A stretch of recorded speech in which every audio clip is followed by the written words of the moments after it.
আমার ছোটবেলার কথা আমি দেখেছি শর্ষিরা মাদ্রাসায় পড়তাম। আব্বা টাকা দিতেন মাদ্রাসায় যাওয়ার সময়, আবার মা আবার মুরগির ডিম বিক্রি করা, বিভিন্ন জিনিস বিক্রি করা বা বাজার করা পয়সা, উদ্বৃত্ত কিছু পয়সা আব্বার অজান্তে আমার হাতের মুঠার মধ্যে দিয়ে দিতেন। যখন মাদ্রাসার দিকে রওনা হয়েছি, পর্দার আড়াল থেকে দরজা থেকে দেখতাম, যতক্ষণ তাকায় দেখতেছি চোখ থেকে পানি দর করে পড়তেছে। সুবহানাল্লাহ, মা কি জিনিস! আল্লাহ আল্লাহ আল্লাহ। বিদেশে যদি কারো সন্তান মারা যায়, সবার জানার আগে কবি বলতেছেন, বিদেশে বিরাজ্যে যার পুত্র মারা যায়, পশু পক্ষী না জানিতে আগে জানে মায়। মায়ের কই যার তারে টান লেগে যায়, মা বুঝতে পারে আমার সন্তানটা নাই। ইতালির রাজধানী রোম। রোম প্রাচীন সভ্যতার লালন ভূমি। কোরআনে কারিমে সূরায় রোম রয়েছে। এই রোম সেই রোম। এখানের বাদশার কাছে রাসূল করিম সাল্লাল্লাহু আলাইহি সাল্লাম হেরাক্লিয়াসের কাছে চিঠি পাঠিয়েছিলেন। সেই রোম 12 থেকে 15,000-এর মতো বাংলাদেশি মুসলমান সেখানে আছে। জুমার দিন, যেদিন আমি গেলাম তার পরের দিনই জুমা ছিল। জুমার নামাজ পড়লাম ভ্যাটিকানের কাছেই বিশাল মসজিদ, ইউরোপের ভিতরে সবচাইতে বড় মসজিদ এটা। রোম ইসলামের দুশমনদের রাজধানী। সেইখানে যখন আযান হচ্ছে আশহাদু আন্না মুহাম্মাদার রাসূলুল্লাহ, আমার অনুভূতির কথা আপনাদেরকে বোঝাতে পারবো না, কি অনুভূতির সৃষ্টি হয়েছে আমার ভেতরে। ভ্যাটিকানের পোপ এক পাশে, কিছু দূরেই ভ্যাটিকান। ওটা হচ্ছে গোটা পৃথিবীর সমস্ত খ্রিস্টানদের কাবা, ভ্যাটিকান। তার পাশেই বিশাল মসজিদ, সেখানে নামাজ পড়লাম। চিন্তার ভেতরে আসলো আল্লাহ রাব্বুল আলামিন তার হাবিবের নাম, তার তাওহীদ, তার রিসালাতকে কিভাবে বিশ্বময় ছড়িয়ে দিলেন। আবু জাহেল চাইছিল মুহাম্মদ সাল্লাল্লাহু আলাইহি ওয়াসাল্লামকে স্তব্ধ করে দেবে মক্কার জীবনেই। কত বদনাম, সাহের, কাহেন, কাযযাব, শায়ের, নাউযুবিল্লাহি মিন যালিক, কত গালাগালি করলো। আর আল্লাহ শোনালেন, হাবিব চিন্তার কোনো কারণ নাই, ওয়া রাফা'না লাকা যিকরাক, আমি আপনার প্রশংসা বিশ্বময় ছড়িয়ে দেব। সুবহানাল্লাহি ওয়া বিহামদিহি। রোম প্রোগ্রাম শেষ করে আমাকে তারা নিয়ে গেল, যেটা আমি বলছি সফর কাহিনী শোনাবার সময় এটা না, যেহেতু এর সঙ্গে প্রাসঙ্গিক সেই জন্য বলছি। পাহাড় কেমনে তুলার মতো হয়ে উঠবে তার নজির দেখেছি। রোম শহর থেকে 300 মাইল দূরে, 300 কিলোমিটার দূরে নেপোলিয়ান বোনাপার্ট তার বাড়ি, এবং ওটা তার নামে একটা প্রভিন্স। ভূমধ্য সাগরের পারে ভিসুভিয়াস, পৃথিবীর সবচাইতে বড় আগ্নেয়গিরি। সেটা দেখাতে নিয়ে যাওয়া হলো আমাকে, যে পাহাড়টা পৃথিবীর মাটি থেকে তার চূড়া হচ্ছে 3 মাইল উঁচু। এর 2 মাইল গাড়িতে করে ঘুরে ঘুরে যাওয়া যায়, এরপর আর গাড়িতে যাওয়া যায় না, বাকিটুকুন যেতে হবে হেঁটে হেঁটে। পাহাড়ের উপরে অক্সিজেন কম, বেশ কষ্ট হচ্ছিল উঠতে। জীবনে প্রথম পাহাড়ে চড়েছি, জাবালে নূর, রাসূল করিম সাল্লাল্লাহু আলাইহি ওয়াসাল্লামের উপরে যেখানে ওহী হয়েছিল সর্বপ্রথম। পাহাড় চড়ার একটা অভিজ্ঞতা ওখান থেকে আমার কিছুটা হয়েছিল। খুব কষ্ট হলো বাকি 1 মাইল উঠতে। যখন ভিসুভিয়াসের একদম শীর্ষে চলে গেছি, সেখানে গিয়ে আমার সাথে 15-20 জন লোক ছিল। আমি নিজেই আল্লাহু আকবার বলে আমার গলা থেকে আওয়াজ বেরিয়ে গেল। আমি দেখতে পেলাম ভিসুভিয়াসের শীর্ষে বিশাল গর্ত। আমার মনে হয় গর্তটা এই মাঠের 1/4 হবে। এই মাঠের 1/4 হবে গর্তটা। সেই গর্তটার গভীরতা হচ্ছে 1.5 কিলোমিটার। এইখান থেকে পাথরগুলি উত্থিত হয়েছে, আগ্নেয়গিরি পাথর আগুনে গলে লাভা হয়ে এগুলি পাহাড় বেয়ে উপচে পড়েছে, চতুর্দিকে 12 মাইল ছড়িয়ে গিয়েছে। আমার মনে পড়ল ওয়াকুদুহান নাস ওয়াল হিজারা, জাহান্নামের আগুনের ইন্ধন হবে মানুষ আর পাথর। আমি সেখানে সেজদায় পড়ে গিয়া কান্নাম আর বললাম, আল্লাহ জাহান্নামের আগুন হারাম করে দিও আমাদের জন্য।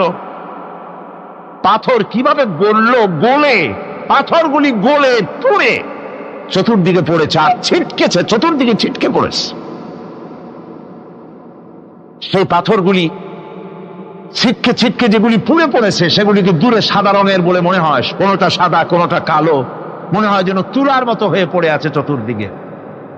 1944 সনে তৃতীয়বারের মতো ভিসুবিয়ার্সি অগ্নিগিরি যে অগ্নি উৎপাত করে তাতে আশেপাশের 12 মাইল এলাকা এফেক্টেড হয়ে যায়।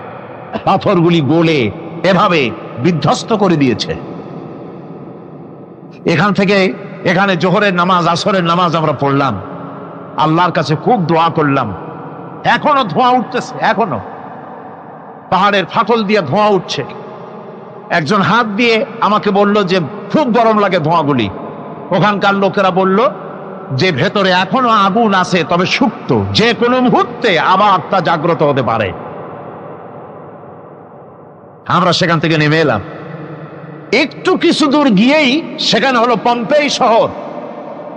এই পম্পেই শহরটা হচ্ছে ঈসা আলাইহিস সালামের জন্মের 2000 বছর আগে এই শহর তৈরি হয়। ঈসা আলাইহিস সালামের জন্মের 179 বছর পর ভূমিকম্প হয়। সেই ভূমিকম্পে গোটা পম্পেই শহরটা পৃথিবীর মানুষের চোখের আড়াল হয়ে যায়, ধ্বংস হয়ে যায়, মাটির তলায় ভরাট হয়ে যায়। আজ থেকে 200 বছর আগে মাটি খনন করতে গিয়ে এই শহর আবিষ্কৃত হয়।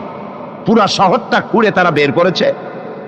180 হেক্টর জমিনের উপর এই বিশাল শহর। ঘুরে ঘুরে দেখলাম, গাড়ি চলে না সেখানে, পায়ে হেঁটে দেখতে হলো। প্রশস্ত রাস্তা। আজ থেকে 4000 বছর আগের মানুষেরা রাস্তা বানাতে জানতো পাথর দিয়ে, এবং রাস্তার দুধারে তাদের ছিল ফুটপাত, পানির ব্যবস্থা, নগরায়নের সব রকমের সুযোগ সুবিধা। তারপরে সেখানে বিচারালয়, এরপরে দোকানপাট, বাজারঘাট, সবকিছুর ব্যবস্থা রয়েছে। বিশাল বিশাল পাথরগুলি দিয়ে পিলার তৈরি করা। ভাবলাম এই পিলারগুলি, এই পাথরগুলি তারা কিভাবে ক্রেন ছাড়া এত উপরে উঠালো কি করে, আমার মাথায় আসলো না। পাথর কেটে কেটে সুন্দর সুন্দর অঙ্কন শিল্প তারা করেছে। এরপরে ঘুরতে ঘুরতে বাদশার রাজার বাড়িতে গিয়ে ঢুকলাম। সেখানে গিয়ে দেখলাম উলঙ্গ এত মূর্তি পাথরের তৈরি করা। পাথর কেটে কেটে দেওয়ালে যৌন মিলনের এমন কোন অশ্লীল ছবি নাই যা তারা সেখানে তৈরি করে নাই। উলঙ্গ মূর্তি আর উলঙ্গ যৌন মিলনের অসংখ্য ছবি দিয়ে এই এলাকা ভরা। তখন আমি বুঝলাম আল্লাহর গজব হওয়ার কারণটা কি, এই শহরটা মাটির নিচে হরপ হয়ে যাওয়ার কারণটা কি।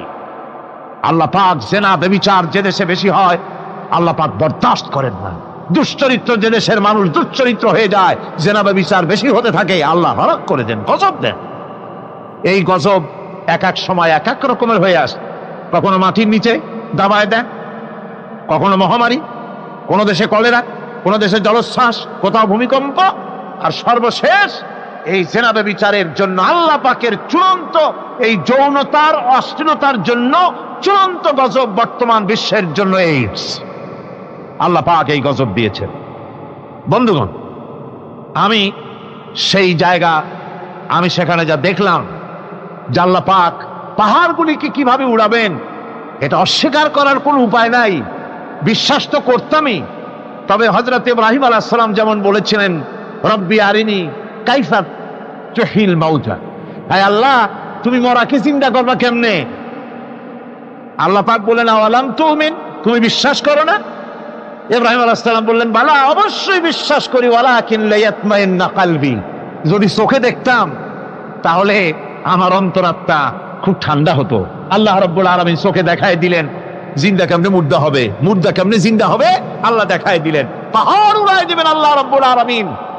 একথা কলিজার মধ্যে এটার উপর ঈমান বিশ্বাস, কিন্তু আল্লাহ চোখে দেখাইছেন, ঈমান আরো মজবুত হয়েছে, যা ছিল আরো মজবুত হয়েছে। সুবহানাল্লাহ বিহামদিহি। আল্লাহর ভয়তে কলিজা কেঁদেছে। আমি পাহাড়ের উপরে কেঁদেছি, যার যার হয়ে কেঁদেছি।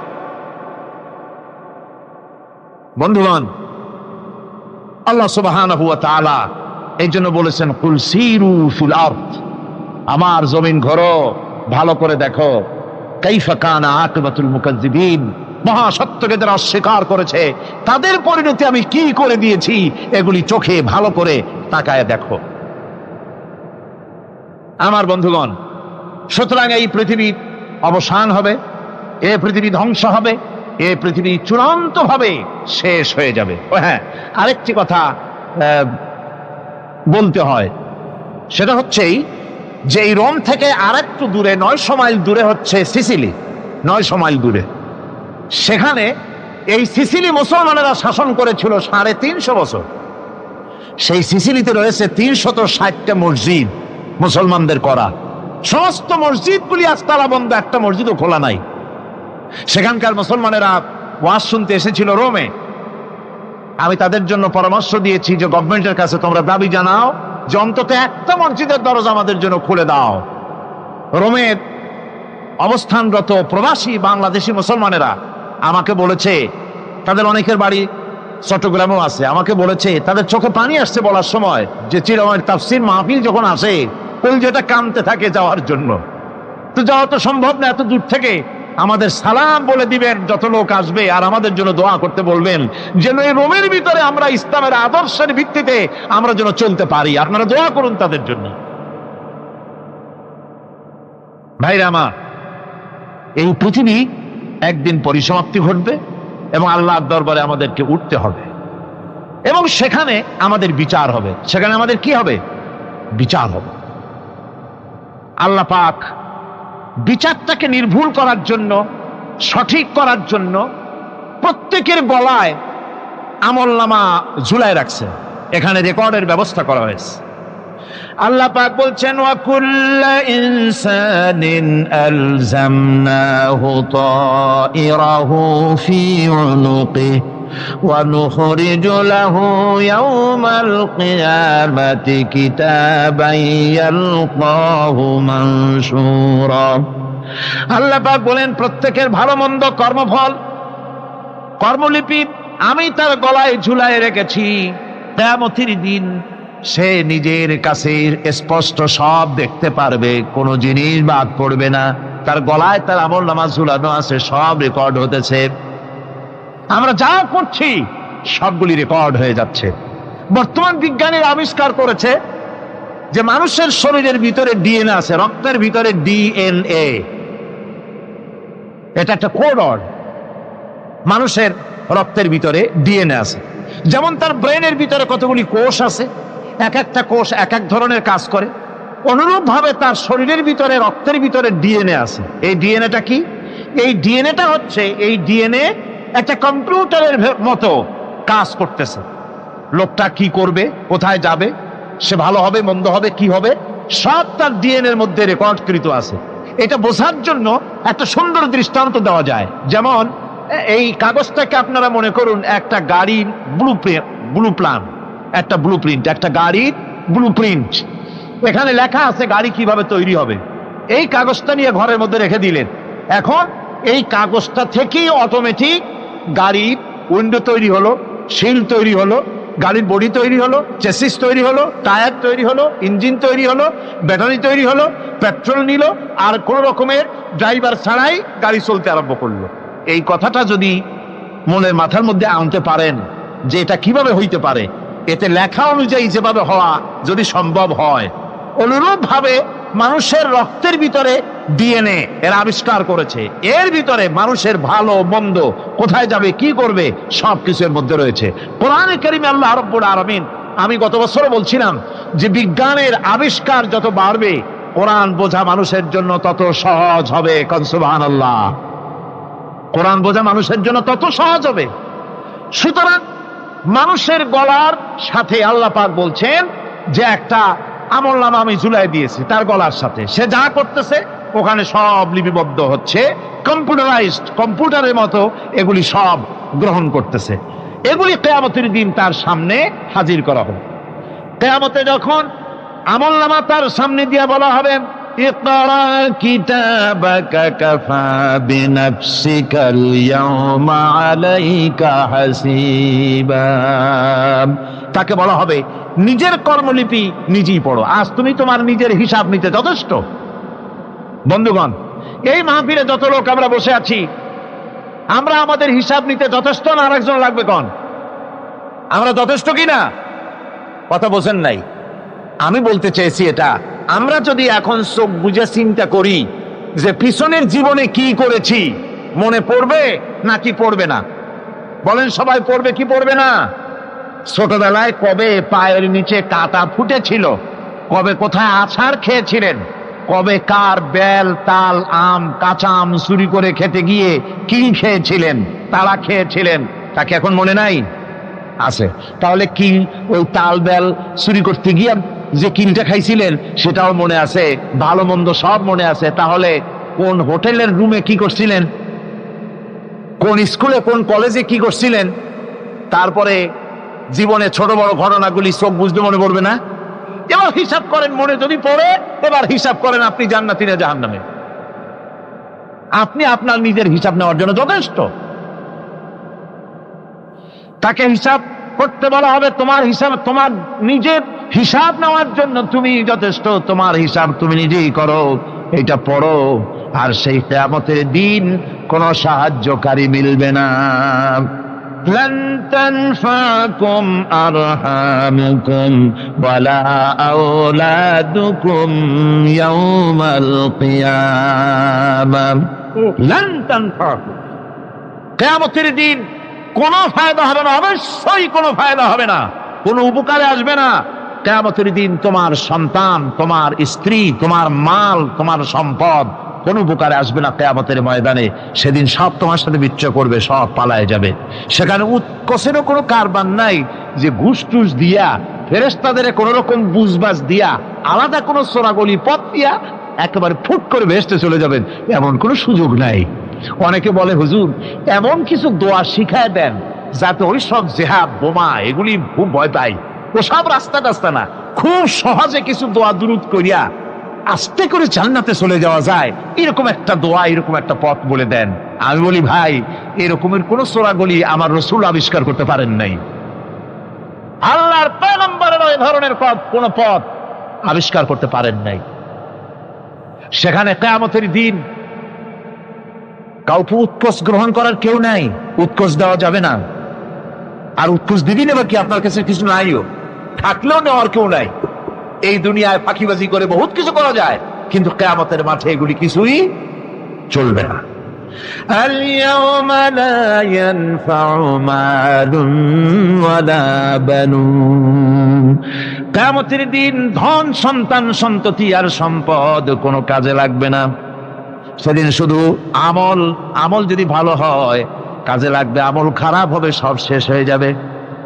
আল্লাহ রাব্বুল আলামিন নবীজিকে ডেকে বলেছেন, নবী আপনি বলেন, কুল মা কুনতু বিদআম মিনার রাসূল, আপনি বলুন আমি কোন নতুন রাসূল নই, আমার আগে অনেক নবী রাসূল পৃথিবীতে এসেছেন, তারা বিদায় হয়ে গেছেন। আমি জানি না কিয়ামতের দিন আল্লাহ রাব্বুল আলামিন আমার সাথে কি ব্যবহার করবেন, আর আমি এও জানি না যে কিয়ামতের দিন আল্লাহ পাক তোমাদের সাথে কি ব্যবহার করবেন।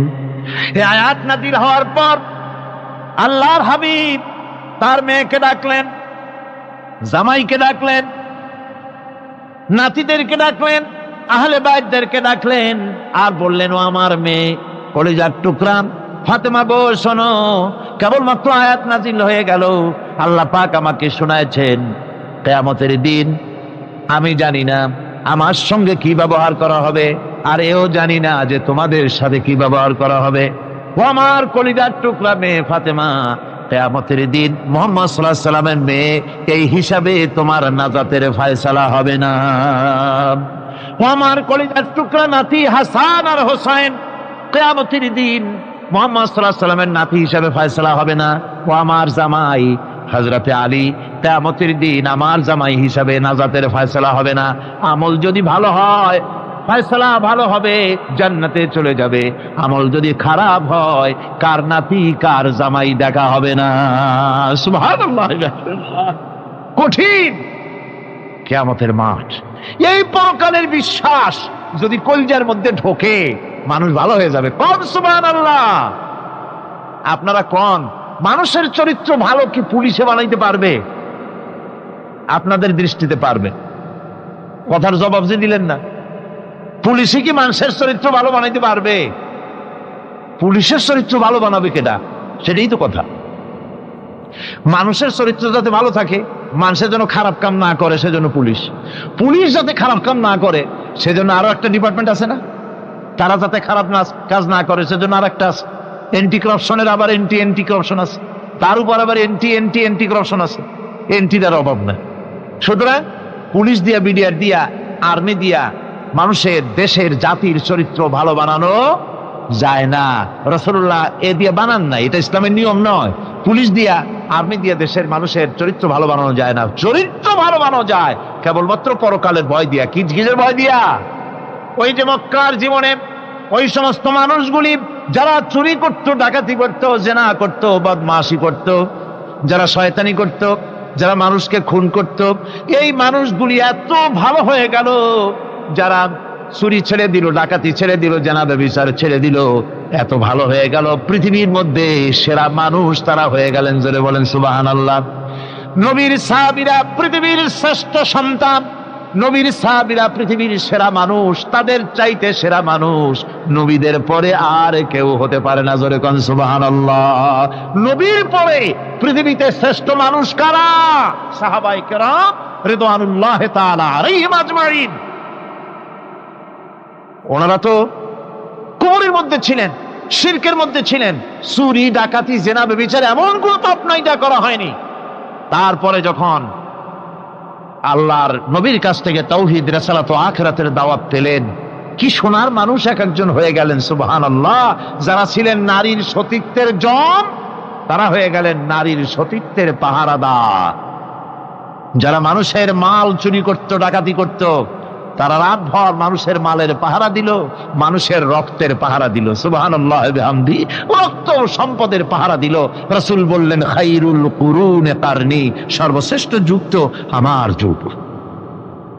বন্ধুগণ, এরপরে একটা জীবন আসবে ওই কিয়ামতের ময়দানে। এই পরকালের বিশ্বাসটা গুরুত্বপূর্ণ ব্যাপার। আমাদের সব কিছুর হিসাব দেওয়া লাগবে। আল্লাহ পাক বলেন ইন্নাস সামআ ওয়াল বাসারা ওয়াল ফুআদা কুল্লু উলাইকা আনহু মাসউলা। নিঃসন্দেহে মানুষের শ্রবণ শক্তি, দর্শন শক্তি এবং তার অন্তঃকরণের কল্পনা সম্পর্কে আল্লাহ রাব্বুল আলামিনের কাছে জিজ্ঞাসিত হতে হবে। কান দিয়া কি করেছিল, চোখ দিয়া কি করেছিল, মুখ দিয়া কি করেছিলে, হাত দিয়ে কি করেছিলে, সবকিছুর জবাব আল্লাহ রাব্বুল আলামিনের কাছে দিতে হবে। সবটার জবাব দিতে হবে, কোনো কিছু বাদ যাবে না। এমনকি মনের ভিতরে যে কল্পনা আমরা করি, এই কল্পনার হিসাবও আল্লাহর দরবারে দিতে হবে।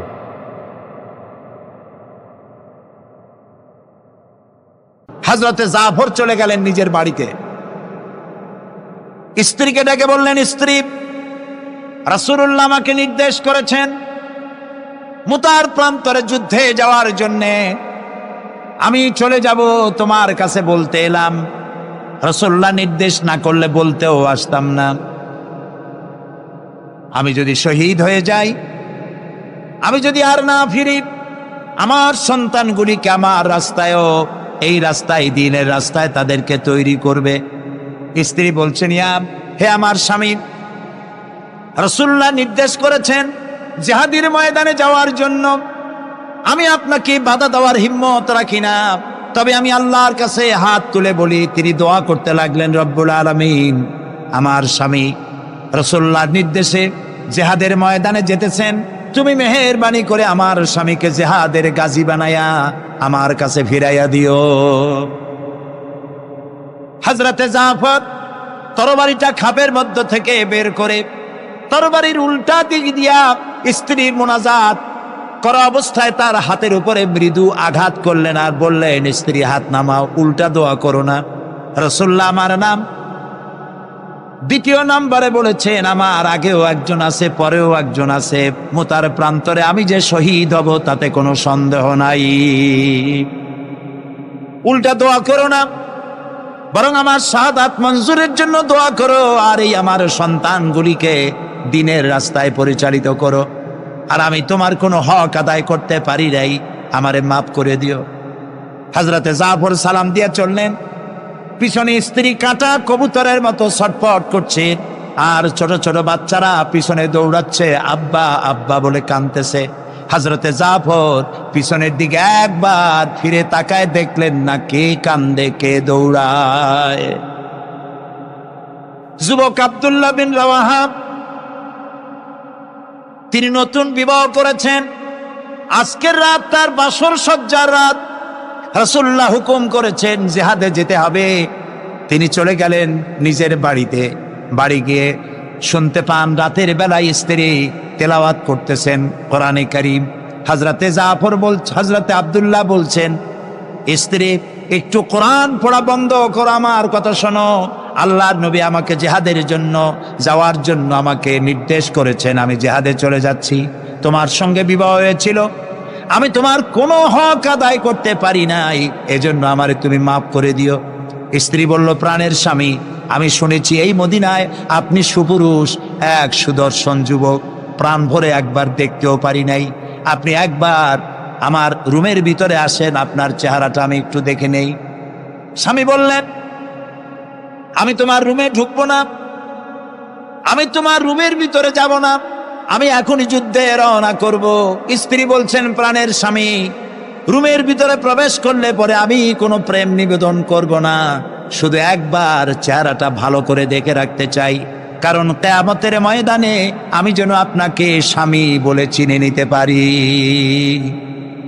হযরত আব্দুল্লাহ বলছেন, প্রিয়তমা স্ত্রী শোনো, যদি তোমার এই ধারণাই হয়, এই নিয়ত যদি থাকে, আর আমার শাহাদাতের পরে যদি তুমি সবর করতে পারো, আমাকে আর দেখার দরকার নাই।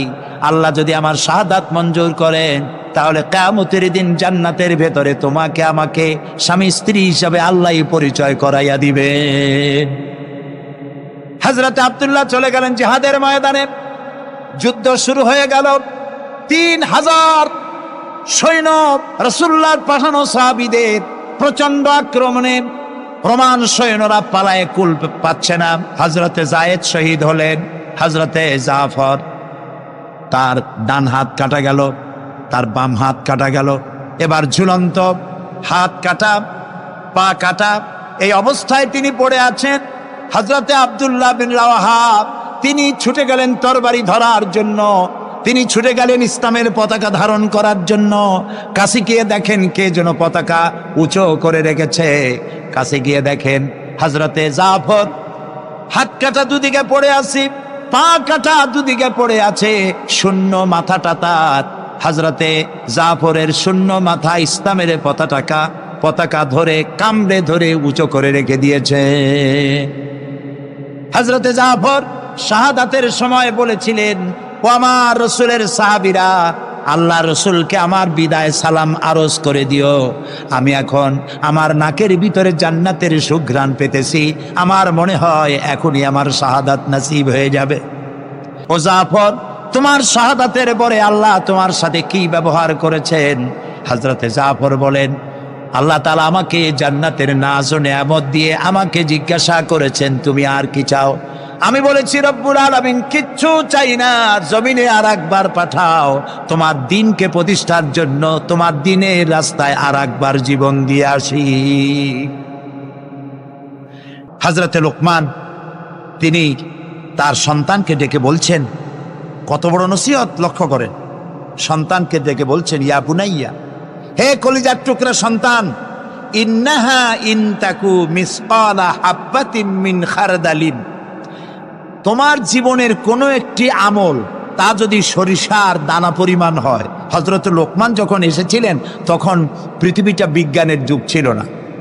নবী করিম সাল্লাল্লাহু আলাইহি সাল্লাম বিজ্ঞানের যুগে আসেন নাই। কিন্তু তারপরে আর কোন নবী আসবেন না বলে আল্লাহ তাআলা সরিষার দানার কথা ব্যবহার করেন নাই, জাররা শব্দ ব্যবহার করেছেন। জাররা হচ্ছে পরমাণু, অণু, পরমাণু পরিমাণ। ফামাইয়ামাল মিসকালা জাররাতিন শাররাইয়ারা, ওমাইয়ামাল মিসকালা জাররাতিন শাররাই, প্রথমটা খায়রাইয়ারা। তো এখানে আল্লাহ তাআলা জাররা শব্দ ব্যবহার করেছেন, যেহেতু এখন বিজ্ঞানের যুগ, আর আল্লাহ তাআলার কাছে সবটাই, সমস্ত কাল হলো বর্তমান কাল, অতীত ভবিষ্যৎ বলে কোনো কাল নাই। এই জন্য নূহ আলাইহিস সালামের যুগটা ছিল বৈজ্ঞানিক যুগ, ছিল না হযরতে লোকমানের সময়। তাই আল্লাহ তাআলা সে সময় সরিষা পাওয়া যেত, সরিষার কথা বলেছেন। এখন তো অণু পরমাণু দিয়ে অ্যাটম বোমা তৈরি করা হয়, বিভিন্ন মারণাস্ত্র তৈরি হয়, সামান্য অণু সেটাকে ভেঙ্গে চুরে আরো পরমাণু, আরো ছোট্ট ক্ষুদ্রাতি ক্ষুদ্র জিনিস দিয়ে ধ্বংস করে দেওয়া যায় এলাকা থেকে এলাকা। সেই জন্য আল্লাহ তাআলা জাররা শব্দ ব্যবহার করেছেন, এখানে সরিষার দানার কথা ব্যবহার করছেন। আল্লাহ তাআলা বলেন, হযরত লোকমান বলছেন, ও আমার প্রিয় সন্তান, যদি তোমার কোন সরিষা পরিমাণ আমলও যদি পাথরের ভিতরে কোথাও লুকিয়ে থাকে, মহাশূন্যে যদি হারিয়ে যায়, মরুভূমির ভিতরে যদি হারিয়ে যায়, আকাশ এবং পৃথিবীতে কোথাও যদি তা লুকিয়ে থাকে, অবশ্যই আল্লাহ রাব্বুল আলামিন কিয়ামতের দিন তা উপস্থিত করবেন। কত বড় কথা! সরিষার দানা পরিমাণ আমল যদি আল্লাহ কিয়ামতে উঠান, জেনা, ব্যভিচার, মদ, জুয়া, এই সমস্ত বড় বড় পাপ আল্লাহ দেখাইতে পারবেন না? পারবেন। সন্তানকে কিভাবে নসিহত করতে হয়, সন্তানকে গুলশানে 4টা বাড়ি দেওয়া, বাড়ি রেখে যাওয়া, ব্যাংকে হাজার হাজার কোটি টাকা ব্যাংক ব্যালেন্স রেখে যাওয়া সন্তানের জন্য কল্যাণকর নয়। রাসূলুল্লাহ বলেছেন, মাতা পিতার পক্ষ থেকে সন্তানকে ইলম শিক্ষা দেওয়া, আদব শিক্ষা দেওয়ার চাইতে উত্তম উপহার মা বাপের পক্ষ থেকে সন্তানের জন্য দেওয়ার আর কিছুই নাই। হযরতে আলী রাদিয়াল্লাহু তাআলা আনহু বলছেন, লাইসাল ইয়াতীমুল্লাযী قد مات والده بل اليتيم يتيم العلم والأدب। যার বাপ মা মারা গেছে, যার পিতা মারা গেল, সেই প্রকৃত এতিম নয়। প্রকৃত এতিম হচ্ছে যার কাছে কোরআন হাদিসের জ্ঞান নাই আর আদব নাই। যে সন্তানকে যদি পিতা মাতা আদব শিখাতে না পারে, ইলম দিতে না পারে, তাহলে পিতা বেঁচে থাকতেই সেই সন্তান সে এতিম বানায় গেল, সে কিছুই শিখল না। এই জন্যে হযরতে লোকমান তার সন্তানকে শিখালেন, দেখো সরিষা পরিমাণ আমলও যদি করো তাও পলায় থাকতে পারবে না। সুতরাং তুমি তোমার আমল সম্পর্কে সতর্ক হও। আল্লাহ তোমার সমস্ত আমলগুলি দেখতে পাচ্ছেন। আল্লাহ দেখতে পাচ্ছেন না সব? আল্লাহ রাব্বুল আলামিন বলেন, وَيَعْلَمُ مَا فِي الْبَرِّ وَالْبَحْرِ وَمَا تَسْقُطُ مِنْ وَرَقَةٍ إِلَّا يَعْلَمُهَا। এই পৃথিবীতে যদি কোনো একটি সমুদ্রের মধ্যে কি হয়, স্থলভাবে কি হয়, আল্লাহ রাব্বুল আলামিন বলেন আমি জানি।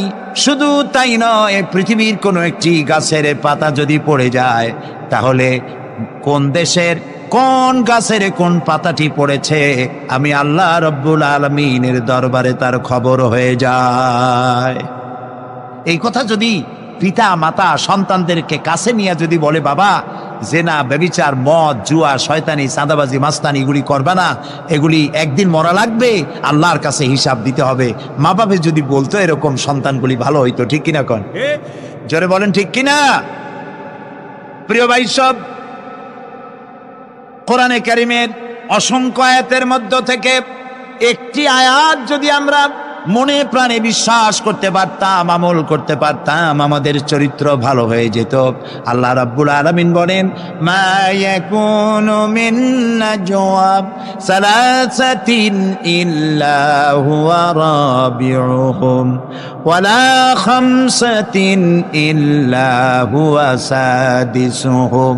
আল্লাহ তাআলা বলেন, শোনো, যেখানে তোমরা তিনজনে মিলে পরামর্শ করো, তিনজনে মিলে যেখানে পরামর্শ করো, মনে করো ওখানে তোমরা তিনজন নও, চতুর্থ আর এক সত্তা সেখানে আছে, নাম কি তার বলেন? ওয়ালা খামসাতিন ইল্লা হুয়া সাদিসুহুম, যেখানে পাঁচজন তোমরা পরামর্শ করো সেখানে ষষ্ঠ আর এক সত্তা আছে, তার নাম কি? আল্লাহ।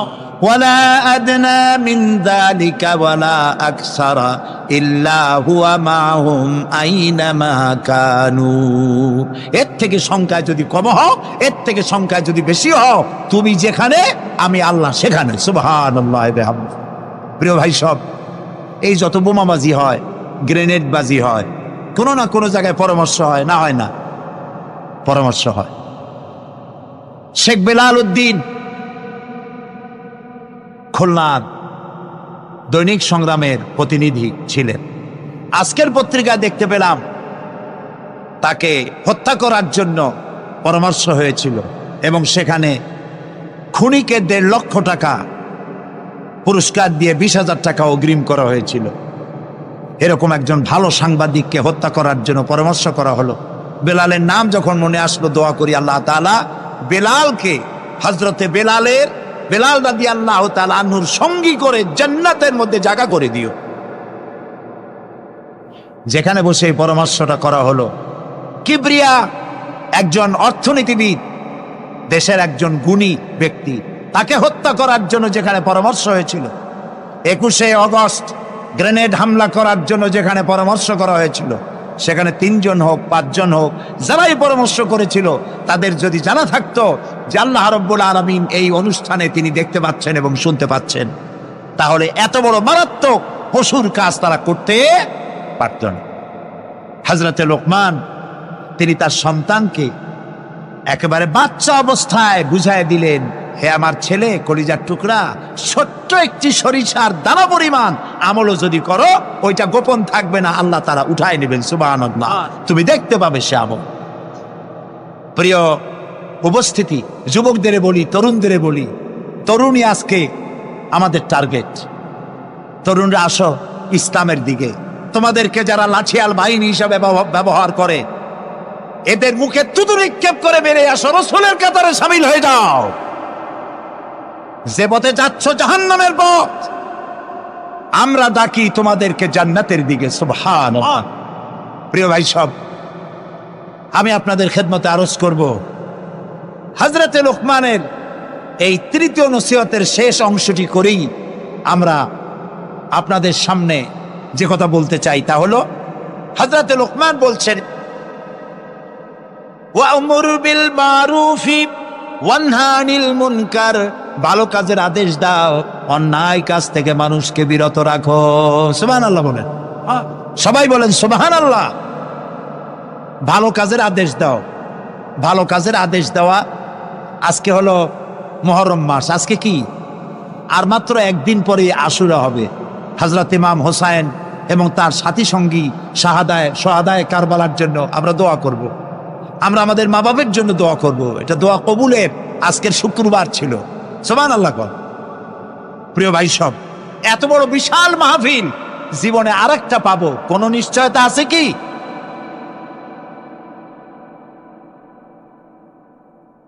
তিন নম্বর নসিহতের শেষ অংশ হচ্ছে, হে প্রিয় বৎস, ভালো কাজের আদেশ করবা আর অন্যায় কাজের বিরোধিতা করবা। ভালো কাজের আদেশ আমরা এখন ভুলে গেছি, করি না। অন্যায় কাজ থেকেও মানুষকে ফিরায় রাখি না। অন্যায় চোখের সামনে হয়, তাও আমরা প্রতিবাদ করি না। এই প্রতিবাদী কণ্ঠ হতে হবে আমাদের। রাসূলুল্লাহ বলেছেন, মান রা মিনকুম মুনকারান ফালিয়ুগাইয়িরহু বিয়াদি ফাইন লাম ইস্তাতি ফাবিলিসানি ফাইন লাম ইস্তাতি ফাবিকলবি ওয়া যালিকা আযফুল ঈমান। আমাদের কার কতটা ঈমান আছে তা পরিমাপ করার একটা থার্মোমিটার আছে। আপনারা জানেন, জ্বর মাপে যে যন্ত্র দিয়া, সেটাকে কি বলা হয়? থার্মোমিটার। দুধ মাপে, অর্থাৎ দুধের মধ্যে পানি না পিওর দুধ, তা মাপার জন্য একটা যন্ত্র আছে না, ওইটারে কি বলে? ল্যাক্টোমিটার। এরপরে আবহাওয়া পরিমাপ করার জন্য, বৃষ্টি হবে কি হবে না ইত্যাদি পরিমাপের জন্য একটা যন্ত্র আছে, সেটার নাম কি? ব্যারোমিটার। প্রত্যেকটা জিনিস মাপার এরকম যন্ত্র আছে। ঈমান মাপারও একটা হাদিস আছে। সুবহানাল্লাহ। ঈমানটা ফার্স্ট ক্লাস, সেকেন্ড ক্লাস আর থার্ড ক্লাস, এটা মাপার একটা হাদিস আছে। সেই হাদিসটা আমি পড়ে ফেলেছি আগেই। রাসূলুল্লাহ বলছেন, তোমাদের মধ্যে যদি কেউ শরীয়ত বিরোধী কাজ কেউ দেখতে পাও, 2 হাতে বাধা দাও। কি দিয়ে বাধা দাও বলেন জোরে? শক্তি প্রয়োগ করে বাধা দাও। ফাইন লাম ইয়াস্তাতে, যদি তুমি তা না পারো তাহলে মুখ দিয়ে বাধা দাও।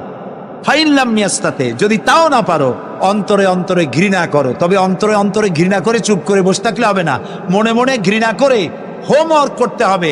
মনের মধ্যে এই চিন্তা রাখতে হবে যে এই অন্যায় কাজকে নির্মূল করার জন্য কি করা যায়, সে সম্পর্কে পরিকল্পনা নিতে হবে। আর এটা হলো ওয়াযালিকা আযআফুল ঈমান, আর এটা হলো ঈমানের একদম 3rd ক্লাস, 3য় পর্যায়। এরপরে ঈমানের আর কোনো অংশ নাই। হযরতে লোকমান বলছেন ওয়াসবির আলা মা আসাবাক, এরপরে তুমি সবর ইখতিয়ার করবে। সবর, ধৈর্য। ভালো কাজের আদেশ, অন্যায় কাজের নিষেধ, এর মধ্যে সবরের কথা আসলো কেন? সবরের কথা আসলো এই জন্য যে আপনি যখনই মানুষের ভালো কথা বলবেন তখনই আপনারে মানুষে গালি দেবে, মন্দ কথা বলবে। ইসলামের দাওয়াত দিবেন, বলবে যে মৌলবাদী। ঠিক কিনা? এখন তো কিছু দল আছে আমাদের দেশে মৌলবাদ আর সাম্প্রদায়িক ছাড়া আর কিছু চোখেই দেখে না, খালি কয় মৌলবাদ মৌলবাদ মৌলবাদ মৌলবাদ। সাম্প্রদায়িক কি? সাম্প্রদায়িক হইছে? মৌলবাদ কি হইছে? ইসলাম পালন করলে, নামাজ রোজা করলে যদি মৌলবাদ হয়, তাহলে যারা গালি দেয় ওরা যদি নামাজ পড়ে তো ওরাও তো মৌলবাদী। সাম্প্রদায়িক কি হয়েছে? কেন সাম্প্রদায়িক করেন? বাংলাদেশে কি সাম্প্রদায়িকতা বলতে কিছু আছে? এই দেশেও যদি বলে সাম্প্রদায়িক সম্প্রীতি নাই, তাহলে সাম্প্রদায়িক সম্প্রীতি আছে কোন দেশে? ওই দেশের নামটা আমরা শুনতে চাই। বাংলাদেশ পৃথিবীর অন্যতম শ্রেষ্ঠ সাম্প্রদায়িক সম্প্রীতির একটি উজ্জ্বল দৃষ্টান্ত বহন করে চলছে এই বাংলাদেশ। আমরা 1947 সনে একবার স্বাধীন হয়েছি, আবার 71 সনে পূর্ণাঙ্গ স্বাধীনতা লাভ করেছি, ঠিক না ভাই? ওই একই 47-এ ভারতও স্বাধীন হয়েছে, আমরাও স্বাধীন হয়েছি। আমাদের দেশে 47 থেকে নিয়ে এই পর্যন্ত সাম্প্রদায়িক দাঙ্গা, কমিউনাল রায়ট, ধর্মীয় মারামারি, হিন্দু মুসলমানে সাম্প্রদায়িক মারামারি, খুনাখুনি হয়েছে বলেন? হয়ে থাকলে কোথায় হয়েছে বলেন? হয়েছে কোথাও? হয়নি। আর যে ভারত আমাদের প্রতিবেশী, 1947 থেকে এই পর্যন্ত সাম্প্রদায়িক দাঙ্গা হয়েছে সে দেশে 20,000 বারেরও বেশি। সেটা নিয়ে কোনো মাথা ব্যথা নেই, সমস্ত মাথা ব্যথা আমাদের দেশ নিয়ে। এইখানে খালি কয় সাম্প্রদায়িক। নামাজ যদি পড়ে, লোকেরা নামাজ পড়ে, রোজা রাখে, ইসলামের কথা বলে, সাম্প্রদায়িক মৌলবাদ এইসব কথা বলিয়া মানুষকে আর ধোকায় ফেলা যাবে না ইনশাআল্লাহ। এখন মানুষ অনেক জাগ্রত। এই যে সন্ত্রাস, আলহামদুলিল্লাহ তাআলা বলেন ওয়াকুল্লা ইনসানিন আলজামনাহু তাইরাহু ফি উনুকি ওয়া নুখরিজু লাহু ইয়াওমাল কিয়ামাতি কিতাবান ইয়ালকাহু মানশুরা ওয়াকুল্লা ইনসানিন আলজামনাহু তাইরাহু ফি উনুকি। আমি প্রত্যেক মানুষের কর্মকে তার গ্রীবা লগ্ন করে দিয়েছি। এই যে গলা, এই গলার কাছে একটা ঘুটলির মতো, একটা সিম কার্ডের মতো এইখানে আমি রেখে দিয়েছি। কোথায়? গলায়। কে বলতেছেন এ কথা? এই ঘুটলির ভিতরে তুমি যা করতেছো সব লিপিবদ্ধ হচ্ছে। সুবহানাল্লাহ বলেন। এখন বলতে পারেন অদৃশ্য এই ঘুটলি, এটা তো দেখি না, এটা কে বলতেছেন? আমি কিন্তু দেখতে পাচ্ছি না। আপনারা দেখেন নাকি? কেউ দেখেন না। হাত দিয়ে ধরে দেখেন, পান নাকি? ধরাও যায় না, দেখাও যায়। আল্লাহ বলছেন আছে, তাহলে বিশ্বাস করতে হবে। এর ভিতরে সব রেকর্ড হয়ে যাচ্ছে।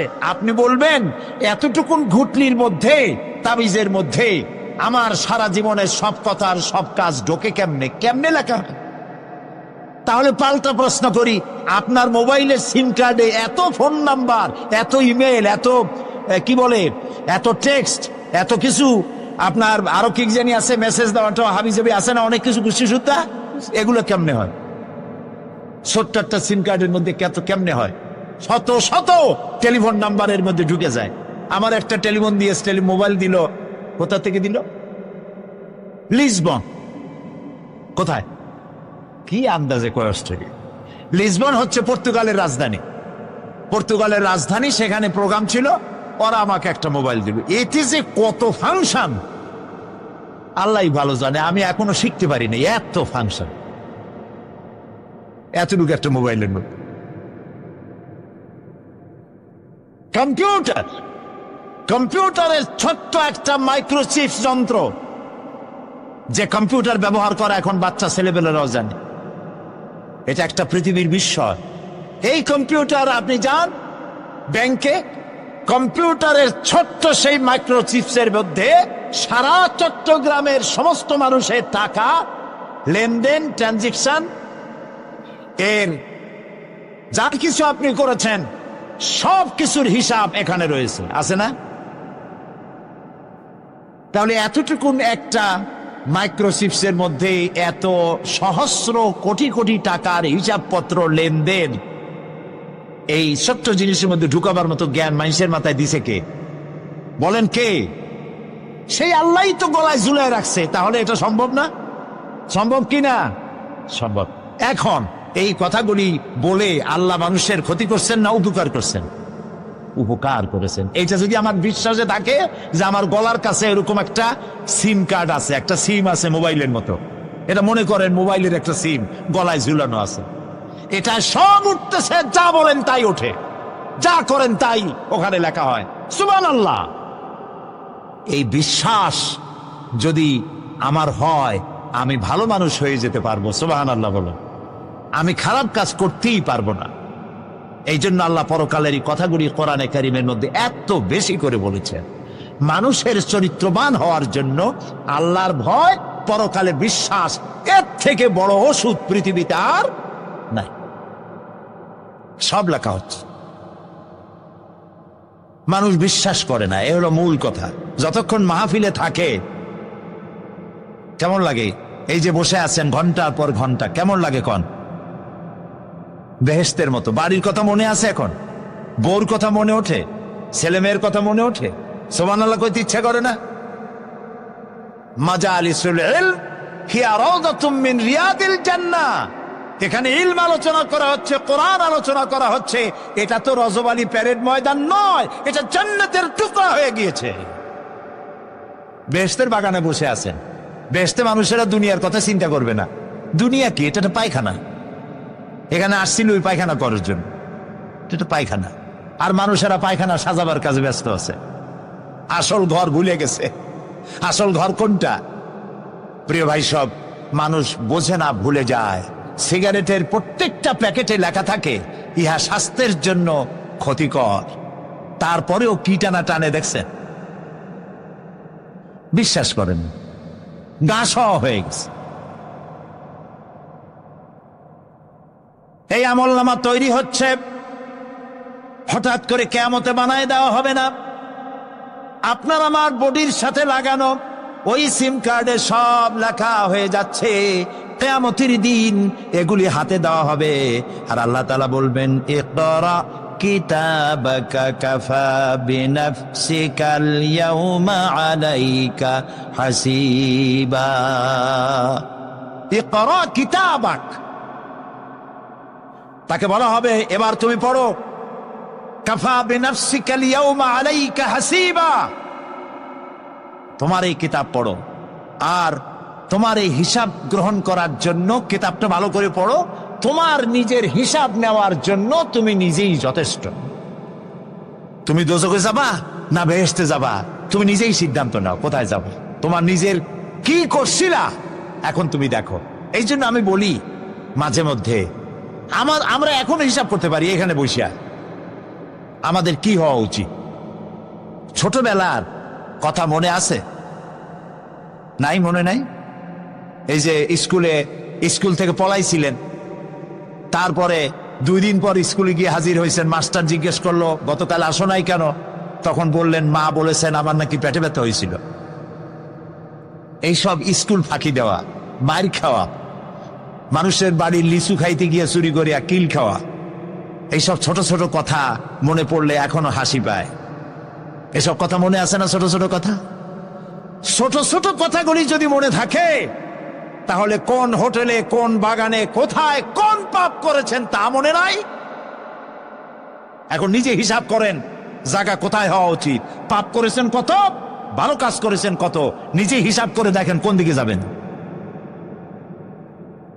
আমরা নিজেরাই যথেষ্ট হিসাবের জন্য। আল্লাহ তাই বলবেন কিয়ামতের দিনে, ইকরা কিতাবা, তোমার কিতাব তুমি পড়ো, তোমার হিসাব নেওয়ার জন্য তুমিই যথেষ্ট। আহারে, আল্লাহ রাব্বুল আলামিন বলেন, ওয়া আশরাকাতিল আরদু বিনুরি রাব্বিহা ওয়া বুদিআল কিতাবু ওয়া জিআআ বিন নাবিয়্যিনা ওয়াশ শুহাদাআ বাইনাহুম বিল হক ওয়া হুম লা ইউযলামুন। পৃথিবী তার রবের নূরের ঝলকানিতে উদ্ভাসিত হবে। সুবহানাল্লাহ, সুবহানাল্লাহ। আল্লাহর নূরের ঝলকানিতে গোটা পৃথিবী উদ্ভাসিত হয়ে যাবে। আমলনামা তুলে ধরা হবে, পয়গম্বর এবং সাক্ষীগণকে হাজির করা হবে এবং সকলের প্রতি সুবিচার করা হবে, তাদের কারো প্রতি জুলুম করা হবে না। আল্লাহ গ্যারান্টি দিচ্ছেন, কারো প্রতি জুলুম করা হবে না। সুতরাং হে মানুষেরা, ইয়া আইয়ুহাল ইনসানু ইন্নাকা কাদিহুন ইলা রাব্বিকা কাদহান ফামুলাকি। হে মানুষ, তোমার পালনকর্তা পর্যন্ত পৌঁছতে তোমাকে অনেক কষ্ট করতে হবে, এরপর তুমি তার সাক্ষাৎ পাবে। কিয়ামতে তোমার সাক্ষাৎ হবে। কাজেই তোমার নিজের আমলকে সুন্দর করে আমলকে তৈরি করে নাও।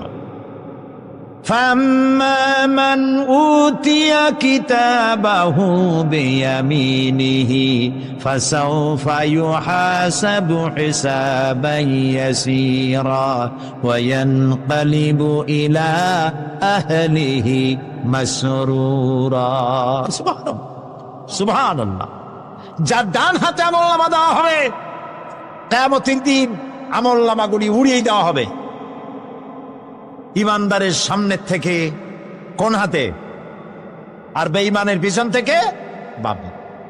এই আমলনামা যখন যার ডান হাতে আমলনামা পৌঁছে যাবে, তার হিসাব নিকাশ সহজ হয়ে যাবে। আমলনামা হাতে করে আনন্দ চিত্তে সে আপন পরিবারের সঙ্গে মিলিত হতে পারবে। সুবহানাল্লাহ। আল্লাহ কিয়ামতের দিন দয়া করে আমাদের আমলনামা আমাদের ডাইন হাতে দিয়ে দিও। আল্লাহ তাআলা দয়া করে আমাদের হাতে, আমাদের ডান হাতে আমাদের আমলনামা দিও। দয়া করে আমাদের আমলনামা আমাদের ডাইন হাতে দিও। আনন্দ চিত্তে পরিবারের সঙ্গে দেখা করে, সব পরিবার, মা বাপ, স্ত্রী পুত্র পরিজন, ভাই বোন, বন্ধু বান্ধব নিয়া জান্নাতে থাকার তৌফিক দিও। আয় আল্লাহ, বিগত 26 বছর যারাই মাহফিলে এসেছেন, তাদেরকে নিয়ে এক জান্নাতে থাকার আমাদেরকে তৌফিক দিয়ে দিও। وَأَمَّا مَنْ أُوتِيَ كِتَابَهُ وَرَاءَ ظَهْرِهِ فَسَوْفَ يَدْعُو ثُبُورًا وَيَصْلَى سَعِيرًا। আর যার আমলনামা পিছন থেকে বাম হাতে আসবে, সে তো মৃত্যুকে আহ্বান করতে থাকবে, মৃত্যুকে ডাকবে। এর থেকে যদি মরে যেতে পারতাম তাও ভালো হইতো। তার আর উপায় থাকবে না, তার জায়গা হবে জাহান্নামে। নাউযুবিল্লাহ। আমরা সবাই বলি নাউযুবিল্লাহ। এরপরে আল্লাহ রাব্বুল আলামিন মিজান খাড়া করবেন, দাড়িপাল্লা। মিজান কি? দাড়িপাল্লা। ইনসাফ কি মুকদ্দাস তারাজু। ইনসাফের প্রতীক কি তাও কইতে পারেন না, জোরে বল না। এটা হচ্ছে ইনসাফের প্রতীক। সুপ্রিম কোর্ট ঢাকা, সুপ্রিম কোর্টের সামনে বিশাল দাড়িপাল্লা টানান, দেখছেন না? মানুষেরা তো বোঝে না, গ্রাম দিয়ে লোকেরা যায়, যাই এটা দেখে কয় যে ওরে বাবা, জামাত ইসলামের এত বড় অফিস? দাড়িপাল্লা তো জামাত ইসলামের না, এটা ইনসাফের প্রতীক।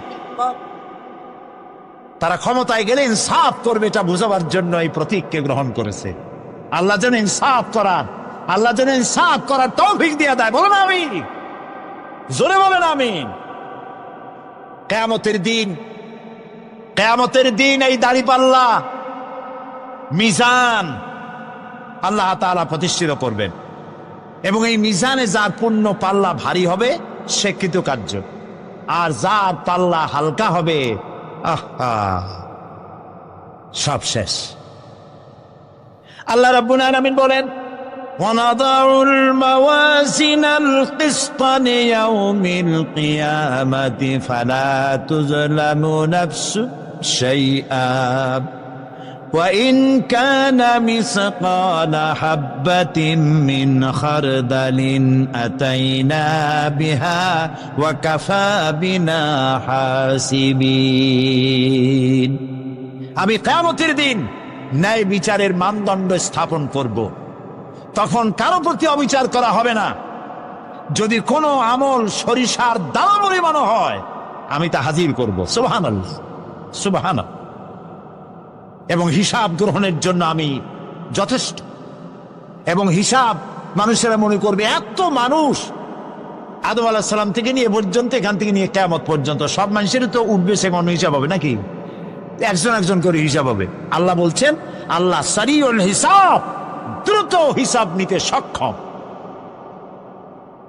আল্লাহ নিজের কানে নিজে শুনবেন, অন্যের মাধ্যমে নয়, নিজে শুনবেন। প্রত্যেক আর আসামির কাছ থেকে, লোকদের কাছ থেকে তার বক্তব্য শুনবেন, ভায়া মিডিয়া শুনবেন না, নিজেই শুনবেন। আল্লাহর কান আছে না, চোখ আছে না? লোকেরা এই যে বইপত্রে লেখে আল্লাহ হচ্ছে নিরাকার, কত বড় বাজে কথা। আল্লাহ নিরাকার, আমরা এমন এক আল্লাহর ইবাদত করি তিনি আমাদের কিছু শুনতে পান না, কান টান নাই, তিনি আমাদের কিছু দেখতে পান না। এরকম নাকি আল্লাহ তাআলা? আল্লাহ তাআলা কোরআন শরীফে বলেছেন আল্লাহর হাত, আল্লাহর পা, আল্লাহর চোখ, আল্লাহর মুখ। তবে এগুলি কি রকম? আল্লাহর হাত, পা, চোখ কেমন, আকারটা কেমন? এর একটাই জবাব। কয়টা জবাব? জোরে বলেন। একটাই জবাব, আল্লাহর যেমন হওয়া উচিত তেমন। সুবহানাল্লাহ বলে, সুবহানাল্লাহ বলে। এর থেকে আর কোনো জবাব নাই, এই একটাই জবাব, আল্লাহর যেমন হওয়া উচিত ঠিক তেমন। লাইসা কামিসলিহি শাইউন, আল্লাহর অনুরূপ, আল্লাহর মতো আকাশেও কিছু নাই, জমিনেও কিছু নাই। এটা আমাদের ঈমান, এটা আমাদের কি ঈমান। সুতরাং তিনি জুলুম করবেন না এবং হিসাব নিবেন, আর যথার্থ হিসাব নিবেন, সেখানে কারো প্রতি কোনো জুলুম করা হবে না। ومن خفت موازينه فأولئك الذين خسروا أنفسهم بما كانوا بآياتنا يظلمون। আর যাদের পাল্লা হালকা হবে তারা তো শুধু নিজেদেরই ক্ষতি সাধন করবে, কেননা তারা আমার আয়াত সমূহকে অস্বীকার করত।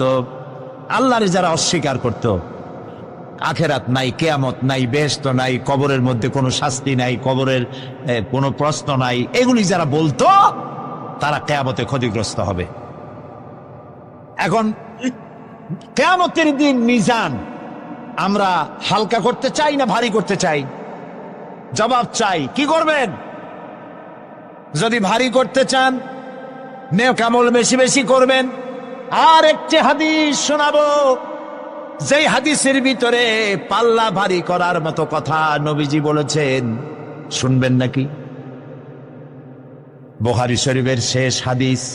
আল্লাহর নবী বলেন, কালিমাতানে হাবিবাতানে ইলার রহমান খাফিফাতানে আলাল লিসান সাকিলাতানে ফিল মিজান সুবহানাল্লাহি ওয়া বিহামদিহি সুবহানাল্লাহিল আযীম।